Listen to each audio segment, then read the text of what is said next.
Facebook co-founder and economist Chris Hughes out with a new book this morning. It's called Marketcrafters, the 100-year struggle to shape the American economy. It explores the history of capitalism. And he joins us now. Got a whole bunch of things to talk to you about.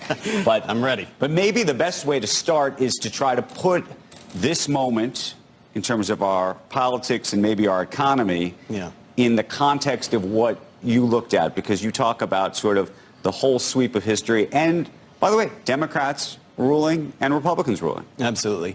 So this book makes the case that there's a long history of policymakers organizing and managing markets for political goals, things like making Americans richer, safer, more economically stable. That's a joint project. Republicans do it, Democrats do it, and only by uncovering that hidden history are we going to figure out some way to rebuild after the chaos of Trump in this moment. Okay, so here's my question. How important is, you went to Harvard, for example.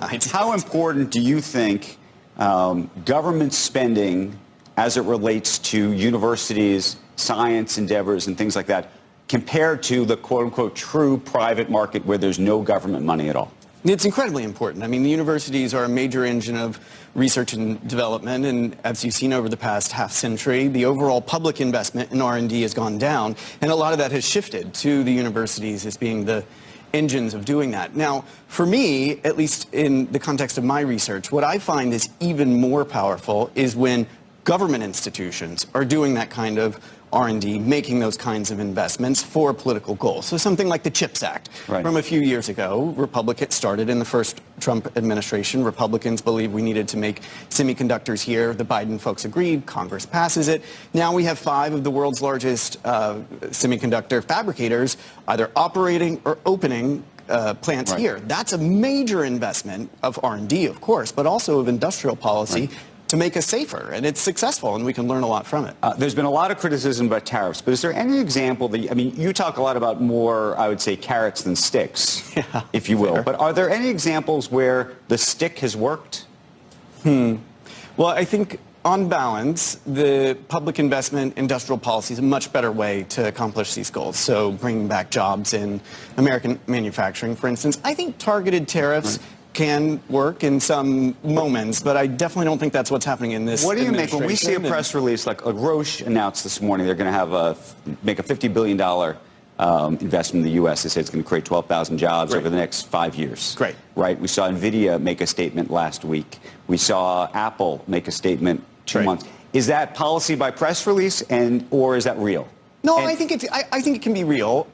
However, I also think that if Trump fires Powell, then the chaos in those markets is going to lift the cost of borrowing. It's going to make it a lot harder to follow up on those kinds of promises. So I think I'm American, I'm a patriot. I believe that it would be great to have those kinds of investments here at home. I just think that in the long term, it's a much better way to go about doing it. One of the things I've been thinking about is, assuming that Powell is out next May anyway, and assuming that Trump is going to put his person in then, why would the market dislike his firing, but be fine with whoever replaces him?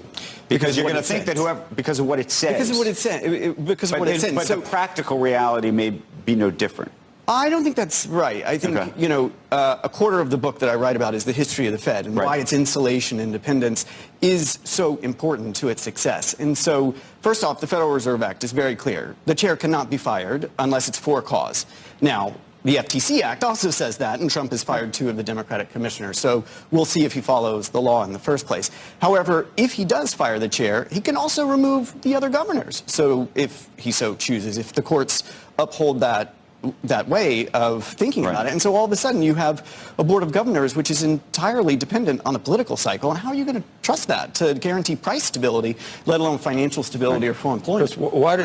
I just have almost my default position is that the government is probably the worst entity at you're snickering. I'm not snickering. I just have a sense of what you're going to say. It's the worst. No, it's just historically central planning and trying to allocate resources based on what 100 intellectuals in an administration think they should do. It just hasn't worked out in the past. And iPencil, Adam Smith, the invisible hand. That industrial policy, and I would say both sides probably make mistakes in terms of trying to orchestrate industrial policy. Solyndra on one side, and then the Republicans do tariffs on the other side with all the unintended consequences of tariffs. It just seems like central planning and industrial policy never works. Yeah. So I'm with you on central planning, but you like the Fed. Is right? that different than industrial planning? Well, what I'm talking about is something called Marketcraft. And so I think the Fed is a good example here. I imagine you like it. Most investors, watchers of the show believe that on balance, it's a good thing to have. The Fed is literally guiding short-term money markets, sets the price of credit, and then it buffers and ensures that in any given day it functions in an orderly fashion. That's not planning.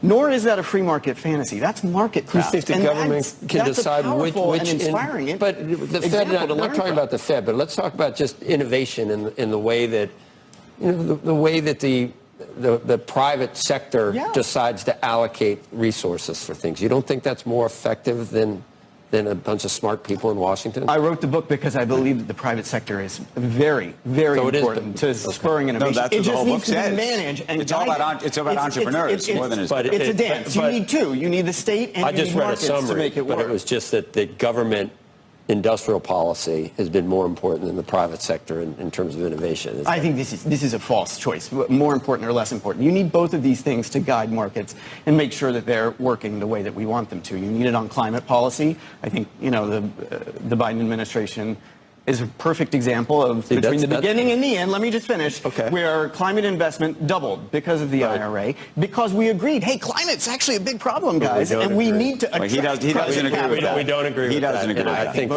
think that's a prime example of what I'm talking about. Well, we agree on some things and we disagree on others. But I think the important thing is seeing that Marketcraft is a real history that we need to wrestle with and reckon with if we're going to be able to think about these things constructively in the future. Well, I just want to go back to then the tariff piece, because I would argue the tariff piece is similar to the carrot piece or the CHIPS Act. That's what I'm saying. And both sides use industrial policy, and it seems to be ineffective on both sides.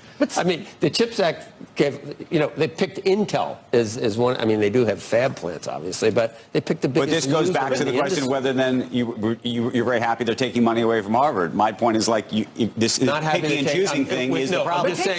I'm saying with $37 trillion in debt, that we've had 30 times the amount of funding just in the last 20 years or whatever. Right, and what I said, if you want to defund universities, we should have a debate about that. If you want to defund specific universities, we should have a different conversation about that, because that's where it gets more complicated. But I think the key thing that I'm trying to say is that it's not just about industrial policy. You look back at Treasury Secretary Bill Simon, the libertarian. Right. When he was in government in the 1970s, he worked with Alan Greenspan to set up the Strategic Petroleum Reserve to take enormous amounts of oil, store them here so that we would be able to be resilient if there was another oil embargo, and so that we could buffer the price. I don't think you would call that industrial policy. I wouldn't either, but it is market craft. It's saying that we can't just wait for energy markets to supply us. We need government to have a guiding hand here to make sure these things are stable, and we haven't had an energy crisis in 40 plus years because of it. Then your guys, I'm talking about Biden, used it because the emergency was that prices were too high during the midterms. So we depleted it to where we're down how much at this point? The SPR. Yeah. The SPR still has hundreds of billions. Right, but we're probably 40%. Aren't we down 40%? Well, the whole idea is to use it to buffer. Like if you're not using it. You said for wars. You didn't say for higher energy prices. No, I didn't say for wars. No, actually for price buffering. I think it's important. That wasn't an emergency, the midterms. What I think is important to learn from the SPR is that we can buffer prices, right? So that when they get high, we can ensure that they don't get too expensive. And when they go low, we can ensure that they're exactly. And that is market craft. It is fossil fuels, though, Chris. Well, it is. We need them, it turns out. The longer conversation. For a little while longer. The book is called Marketcrafters, and it's a fascinating history of just what's happened in this economy, and it actually creates a lot of this good debate. So, Chris, thank you. Congratulations on the book. In the meantime, I want to get back to Becky, who's got a special guest in Texas this morning.